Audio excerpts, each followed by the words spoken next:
विश्व रक्तदाता दिवस को मनाते हुए तिलकवाड़ा के सरकारी अस्पताल में रक्तदान शिविर का आयोजन हुआ था, जिस दौरान छोटा उदेपुर के सांसद जशुभाई राठवा भी वहां पर पहुंचे थे। 14 जून को विश्व रक्तदाता दिवस मनाया जाता है। तब नर्मदा में भी हर साल विश्व रक्तदाता दिवस पर ब्लड डोनेशन कैंप का आयोजन होता है। उसी के भाग स्वरूप तिलकवाड़ा के सरकारी अस्पताल में ब्लड डोनेशन कैंप आयोजित करवाया गया था। तब बड़ी तादाद में लोग जो है वो ब्लड डोनेट करने के लिए पहुंचे थे। ऐसे में इस ब्लड डोनेशन कैंप की मुलाकात छोटा उदेपुर लोकसभा के सांसद जशुभाई राठवा की ओर से कार्यकरों के साथ ली गई थी। तब आपको बता दें कि उन्होंने ब्लड डोनेट करने वाले हर एक रक्तदाता से मुलाकात ली थी और साथ ही ब्लड डोनेट करने वाले हर एक रक्तदाता को उनकी ओर से शुभकामनाएं भी दी गई थी।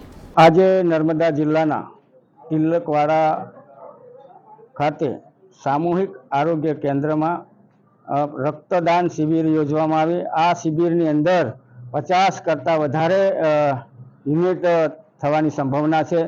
त्यारे अधीक्षकश्रीने अने डॉक्टरने हूँ खूब खूब शुभेच्छा पाठवुं छुं कि आ खूब सेवाकीय उमदाभर्युं कार्य थई रह्युं छे અને તમામ નાગરિકોને પણ અપીલ કરું છું કે આપ પણ રક્તદાન શિબિરમાં જોડાઓ અને રક્તદાન એ મહાદાન ઉજવો। ધન્યવાદ। हमसे जुड़े रहने के लिए हमारे YouTube चैनल को सब्सक्राइब करें और नई वीडियो की नोटिफिकेशन के लिए बेल आइकॉन को दबाएं।